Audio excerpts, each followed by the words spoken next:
ऐतिहासिक, शैक्षणिक, साहित्य व संस्कृतीची जोड म्हणजे स्मार्ट पुणेकर न्यूज. राष्ट्रीय शैक्षणिक धोरणात वेगळे प्रयोग केले जात आहेत. विद्यार्थी हा परीक्षार्थी न होता त्याचा सर्वांगीण विकास करण्याच्या दृष्टीने काम सुरू आहे. अनेक राष्ट्रांच्या तंत्रज्ञानाची भूक भागविण्यासाठी भारताकडे विचारणा होत आहे. भारतातील तरुणांनी जगावर राज्य करावे यासाठी पुढचा 25 वर्षाचा सुवर्ण काळ आहे. आयुष्यामध्ये सकारात्मक बदल करण्याची ताकद शिक्षणामध्ये आहे. पुढची पिढी चांगली व सक्षम होण्याकरिता शैक्षणिक संस्था कार्यरत आहेत, असे मत सावित्रीबाई फुले पुणे विद्यापीठाचे प्राचार्य कुलगुरू डॉक्टर पराग काळकर यांनी व्यक्त केले. जाधवर ग्रुप ऑफ इन्स्टिट्यूटच्या वतीने 8वा राज्यस्तरीय आदर्श शिक्षक पुरस्कार प्रदान सोहळा नरहे येथील प्राचार्य डॉक्टर सुधाकरराव जाधवर सभागृहात आयोजित करण्यात आला होता. यावेळी कोहिनूर ग्रुपचे संस्थापक अध्यक्ष, ज्येष्ठ उद्योजक कृष्णकुमार गोयल, अभिरुची मॉलचे सुनील भिडे, संस्थेचे अध्यक्ष प्राचार्य डॉक्टर सुधाकरराव जाधवर, उपाध्यक्ष ॲडव्होकेट शार्दूल जाधवर, खजिनदार सुरेखा जाधवर यांसह अनेक मान्यवर उपस्थित होते. आदर्श शिक्षक पुरस्कार वितरण सोहळ्याअंतर्गत आदर्श शिक्षक संस्थाचालक म्हणून सिंहगड टेक्निकल इन्स्टिट्यूट सोसायटीचे संस्थापक अध्यक्ष प्राचार्य M.N. नवले, आदर्श कुलगुरू म्हणून विश्वकर्मा विद्यापीठाचे कुलगुरू डॉक्टर सिद्धार्थ जबडे, आदर्श प्राचार्य म्हणून टीकाराम जगन्नाथ, कला, वाणिज्य व विज्ञान महाविद्यालयाचे प्राचार्य डॉक्टर संजय चाकणे आणि H.V. देसाई कला, वाणिज्य, विज्ञान महाविद्यालयाचे प्राचार्य डॉक्टर गणेश राऊत यांना आदर्श शिक्षक पुरस्काराने गौरविण्यात आले.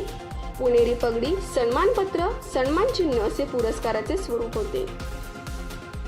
म्हणजे मी आदर्श शिक्षक नाही तर मी धडपडणारा शिक्षक आहे. गेली 30 वर्ष यश आणि अपयश, हार आणि प्रहार, दाद आणि प्रतिसाद, स्तुती आणि निंदा, प्रकाश आणि अंधार, ओवी आणि शिवी, पास आणि नापास या सगळ्यांचा सामना करत करत करत गेली 30 वर्षांचा प्रवास इथवर आलेला आहे.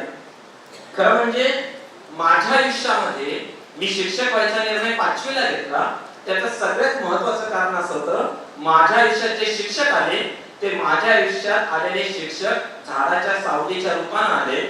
मी सुद्धा उन्हामध्ये वाटचाल करत होतो. जेव्हा जेव्हा मला असं वाटलं थांबावं तेव्हा त्यांनी आश्रय दिला आणि त्यांनी एवढं सांगितलं, तुझा जन्म सावलीत थांबण्यासाठी झालेला नाही, तुझा जन्म चालण्यासाठी झालेला आहे. गेली 30 वर्ष इतिहासाच्या क्षेत्रामध्ये ही वाटचाल चालू आहे. खरं तर सगळ्यात चांगले कोण असतील तर ते विद्यार्थी. विद्यार्थी कधीही बिघडलेले नसतात, विद्यार्थी अत्यंत चांगले असतात. शिक्षकांना स्वतःमध्ये खूप बदल घडवावे लागतात. म्हणून आमच्या महाविद्यालयामध्ये मोडी लिपी प्रशिक्षण, ब्राह्मी लिपीचं प्रशिक्षण, उर्दू लिपीचं प्रशिक्षण, खारोष्टी, पोवाडा प्रशिक्षण इथं मावळे सर आलेले आहेत. त्यांच्या सहकार्याने आम्ही पोवाड्याच्या प्रशिक्षणाचा कार्यक्रम घेतला. ऐतिहासिक चित्रपटांच्या परीक्षणाच्या कार्यशाळा आम्ही घेतल्या. हेरिटेज गाईडचा उपक्रम चालवला, म्युझियम गाईडचा उपक्रम चालवला. असे अनेक उपक्रम केले आणि सगळ्यात महत्त्वाचा उपक्रम केला तो म्हणजे पुण्यामध्ये अडीचशे हेरिटेजची ठिकाणं आहेत. ही अडीचशे हेरिटेजची ठिकाणं आपण जपली पाहिजेत, अन्यथा ती नष्ट व्हायच्या मार्गावरती जाऊ शकतात. हा इतिहासातला सगळ्यात मौल्यवान ठेवा. गेली 4 वर्ष एकही रविवार सुट्टी न देता महाराष्ट्र टाइम्स, वर्षेकर फाउंडेशन, गार्डियन चे साबळे, मराठी बांधकाम असोसिएशन यांच्या वतीने चालवला. माझी मिसेस इथे बसलेली आहे. सर सल्ला देणं फार सोपं असतं. आता सल्ले देणार नाही, नक्कीच देणार नाही. मूळचे जाधव चाकणे, आम्ही मूळचे चाकणचे जाधव. फिरंगोजी नरसाळ्यांनी जेव्हा संग्रामदुर्ग जिंकला आणि तो नंतरच्या काळात पडला, त्यावेळी अनेक जाधव घराणी ही लांब लांब गेली आणि चाकणवरनं पळून गेले म्हणून आम्ही चाकणेला. त्यांनी इतिहासाची सुरुवात केली म्हणून आपला इतिहास सांगायचा प्रयत्न. आणि जाधव आणि जाधवर काहीतरी नातं असावं, की नाळ एकत्र असावी म्हणून आज मला पुरस्कार दिलेला आहे, एवढंच मी मानतो. मी काही आदर्श प्राचार्य नक्कीच नाही. नाळ एकत्र असण्याचं अर्थात मी त्याच्यावर सध्या काम करतो आहे. देवक या विषयावर म्हणजे हिंदू पद्धतीच्या देवकांवर मी सध्या काम करतोय आणि म्हणून मी हा उल्लेख मुद्दामून केला. अर्थात गेली 40 वर्ष शिक्षण क्षेत्रात काम करतो आहे. मुलग्याच्याच भाकरी खाणारे आणि मुलग्याचंच कढा खाणारे आणि तसे बरेच योजना उपाययोजना केल्या तर what I want to say की आज आपल्याला या सगळ्या we have to believe in us. आपलं जे काही बुद्धिमत्ता आहे आपला मेंदू आहे त्याच्यावर आपलं केलं पाहिजे आणि हे जे काही असे वेगवेगळे इनिशिएटिव्ह आहेत ते करून आपण पुढे जाण्याची गरज आहे. शिक्षकांचा बदल आहे या सगळ्यामध्ये. मी शेवटचं बोलतो की या सगळ्याचा पाया हा शिक्षक आहे आणि अनफॉर्च्युनेटली असं होतंय की शिक्षक आणि शिष्य याच्यातले घटक हे एज्युटेक नावाचा जो काही गोंडस शब्द आला एज्युकेशनल टेक्नॉलॉजी त्याच्यामध्ये हळूहळू शिक्षक हा नाहीसा होतोय का काय. कारण एज्युकेशनल टेक्नॉलॉजी ऑनलाईन कोर्सेसमध्ये शिक्षक पण आहे, कंटेंट पण आहे, शिक्षकच डिलिव्हर करतोय. पण माझा आय फर्मली बिलीव्ह की शिक्षक आणि शिक्षण एज्युकेशन हे नुसतं शिक्षक आणि शिक्षण नाहीये तर शिष्य नाहीये तर शिक्षक आणि शिष्य यातलं नातं आहे. तो जे नातं डेव्हलप होतं त्यातनं शिष्याची जशी घडण होती तशी शिक्षकाची घडण होती आणि they realise themselves, they explore themselves. म्हणून शिक्षण संस्था ही टेक्निकल नाही आहे तर सोशिओ टेक्निकल कॉम्प्लेक्स सिस्टीम आहे आणि आपण सर्व शिक्षक आणि शिष्य आणि आचार्य आणि शिष्य त्या पद्धतीने एकत्र येऊन आज अशा प्रकारे हे जे शिक्षणाचे बदल आहेत आत्ताच दबडे सरांनी सांगितलं आर्टिफिशियल इंटेलिजन्सचा एवढा मोठा उपद्व्याप होणार आहे, काय काय होणार आहे. शिक्षक सुद्धा रिप्लेस होईल आर्टिफिशियल इंटेलिजन्समुळे. You may not need the teachers, परंतु ते चालवायला जसं गाडीला ड्रायव्हर लागतो तसं कोणी जर शिक्षक असेल तर होणार नाही. कारण ती काही सजीव वस्तू नाही, ती निर्जीव वस्तू मेड सजीव का म्हणतो त्याला सजीव अशातला तो प्रकार आहे. त्यामुळे शिक्षकाला रिप्लेस करणे नेक्स्ट टू इम्पॉसिबल. शिक्षक हा शिक्षक राहणार. शिक्षकांना जसे बदल होतील तसे नवीन टेक्नॉलॉजी आत्मसात करत गेलंच पाहिजे. आणि थोडक्यात सांगायचं म्हणजे आम्ही जे शिवगड इन्स्टिट्यूट स्थापन केलं ते मी पूर्वी भारतीय विद्यापीठात सर्व्हिस करत होतो. सर्व्हिस करत असताना वेगवेगळे अनुभव आले आणि त्या बेसिसवरती जेव्हा बाहेर पडलं त्यावेळी संस्थेची स्थापना केली आणि पहिल्या वेळी काही जॉईंट पॉलिटेक्निक जे बंद पडलं होतं फलटणला त्यावेळी टेक ओव्हर करून पुण्यात शिफ्ट केलं. तिथून आपली सुरुवात झाली. पहिल्या वर्षी 200-250 विद्यार्थी मिळाले म्हणजे ते रिस्ट्रिक्टेड असल्यामुळे तेवढेच घेतात, तेवढे पूर्ण मिळाले आणि तिथून सुरुवात होत होत आता जवळजवळ 90,000-95,000 प्लस स्टुडंट्स परंपरा आहे जी आपल्याला ऋषीमुनींनी घालून दिलेली आहे. मातृपितृदेवो भव आचार्य देवो भवची जी परंपरा आहे तोच परंपरा पुढे घेऊन जाण्याचा प्रयत्न हा जाधव ग्रुप ऑफ इन्स्टिट्यूटच्या माध्यमातून हा आपण त्या ठिकाणी करतो. मला या ठिकाणी गोयल साहेबांनी एक गोष्ट सांगायची की हा कार्यक्रम कशासाठी. अनेक 5 तारखेला फार मोठ्या प्रमाणावरती कार्यक्रम होतात, महाराष्ट्राच्या कानाकोपऱ्यामध्ये कार्यक्रम होतात, नव्हे तर पूर्ण भारत देशामध्ये शिक्षक दिनाचे कार्यक्रम होतात आणि आपण तर जास्तच आपल्याकडे गुरु पौर्णिमाही आहे आणि टीचर्स डे आहे. दोन्ही कार्यक्रम आपल्याकडे त्या ठिकाणी साजरे केले जातात. परंतु हा एक कार्यक्रमाचा पंधरवडा हा आम्ही त्या ठिकाणी चालू केला. आम्ही त्या ठिकाणी शौर्य पुरस्कार चालू केला. दर 14 तारखेला तो शौर्य पुरस्कार ज्या लोकांनी स्वतःच्या जीवाची पर्वा न करता जे लोकांसाठी जीव त्याग करण्याची ज्यांची तयारी आहे किंवा ज्यांनी त्याग केले आहे अशा लोकांसाठी तो शौर्य पुरस्कार. मुलांना सुद्धा त्या ठिकाणी चांगल्या दर्जाचं शिक्षण त्याच्यामध्ये मिळालं पाहिजे म्हणून दर 17 आणि 18 तारखेला ऑगस्टच्या प्राचार्य डॉक्टर सुधाकर जाधव करंडक हा सावित्रीबाई फुले पुणे विद्यापीठाच्या माध्यमातून मागच्या 6 वर्षापासून आपण त्या ठिकाणी घेतोय. ज्याच्यामध्ये भारूड असेल, भजन असेल, पोवाडा असेल, वक्तृत्व असेल, निबंध असेल, पथनाट्य असेल अशा पद्धतीच्या स्पर्धा ह्या आपण त्या ठिकाणी घेतो.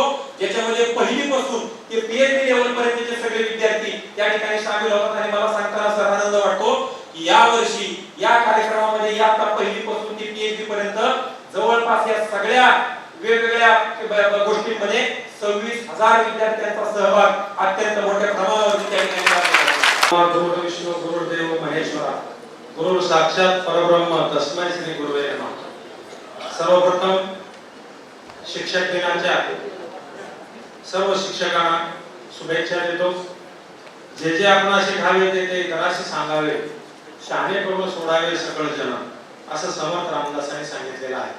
त्यामुळे समाजामध्ये ज्या चांगल्या व्यक्ती आहेत ज्यांनी समाजामध्ये विद्या 5ला सिलेक्ट मेंबर झाल्यापासून ज्या ठिकाणी आम्ही गेलो कुठल्याही संस्थेला त्रास देणं अडचणीत आणणं असं कधीही आजपर्यंत घडलं नाही आणि सर तुम्हाला सांगू इच्छितो की या पुढच्या काळातही कधीही होणार नाही. जाधवर सरांना माहिती आहे की जेव्हा जेव्हा अनेक विद्यापीठाच्या माध्यमातून नवीन नवीन AICTE काहीतरी प्रश्न काढते, परंतु आम्ही एकत्रित बसून त्याला उत्तर देतो आणि निश्चितपणे पुढे जायचा प्रयत्न करतो. त्यामुळे आज सरांबरोबर इथं बसून या पुरस्कार अनुभवताना निश्चितपणे मला आनंद वाटतो आहे. अभिरुचीचे वेडे सर, ॲडव्होकेट अंबुले सर, आमची प्रत्यक्ष भेट नाहीये, परंतु आमच्या विद्यापीठाच्या अनेक केसेस हायकोर्टामध्ये अनेक ठिकाणी ते चांगल्या रीतीने प्रेझेंट करत असतात. आपण खरं तर राष्ट्रीय शैक्षणिक धोरणामध्ये वेगवेगळे नवनवीन प्रयोग करतो आहोत आणि विद्यार्थी फक्त परीक्षार्थी न होता त्याचं चतुरस्र विकास झाला पाहिजे, त्याचं बहुआयामी व्यक्तिमत्व घडलं पाहिजे, हा प्रयत्न सर्व संस्थांच्या माध्यमातून आपण सगळेजण करतो आहोत. ज्या डेमोग्राफिक डिव्हिडंडचा उद्देश झाला, खरं तर मागच्या 15 दिवसापूर्वीच आपल्या महाराष्ट्र शासनाला अशी विनंती जर्मन काउन्सिलेटकडे झाली आहे की त्यांना पुढच्या काळात 5 टेक्नॉलॉजी साधी मुलं जर्मनीमध्ये नोकरीसाठी पाहिजे आहेत आणि महाराष्ट्र शासनाबरोबर ते करार करायला सुद्धा तयार आहेत. तंत्रज्ञानाने युक्त असणारे 5 लाख विद्यार्थी आज जर्मनी सारख्या एका प्रगत राष्ट्राला पाहिजे.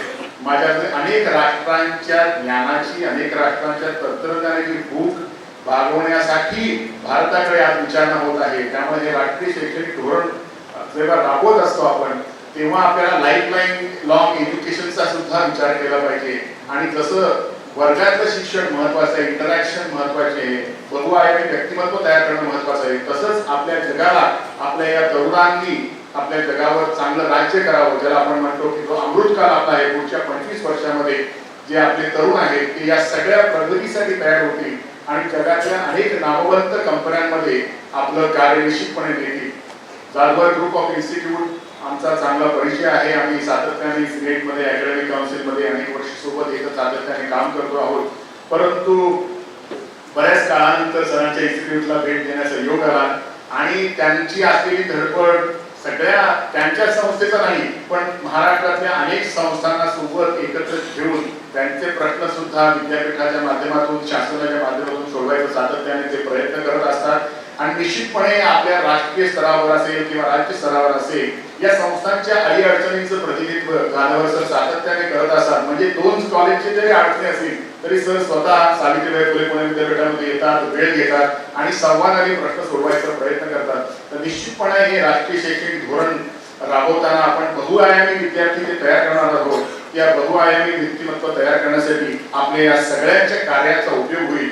आणि आपण आज जो गौरव या सगळ्या शिक्षण क्षेत्रामध्ये मोठ्या प्रमाणावर ज्यांनी कार्य केलेलं आहे, तुमच्या असं लक्षात येईल की पुण्यामध्ये नोकरीसाठी आलेले अनेक कुटुंब आहेत, परंतु सिंहगड इन्स्टिट्यूट असेल, जाधव इन्स्टिट्यूट असेल, अशा अनेक संस्थांमध्ये एका पिढीमध्ये त्यांची मुलं पुढे चांगल्या रीतीने शिकून त्यांचा व्यवसाय, नोकरी आणि त्यांचे राहणीमान बदललं आहे. आता येताना मी आमच्या सावित्रीबाई फुले पुणे विद्यापीठात एका शिपाई आहेत त्यांच्या घरी गेलो होतो.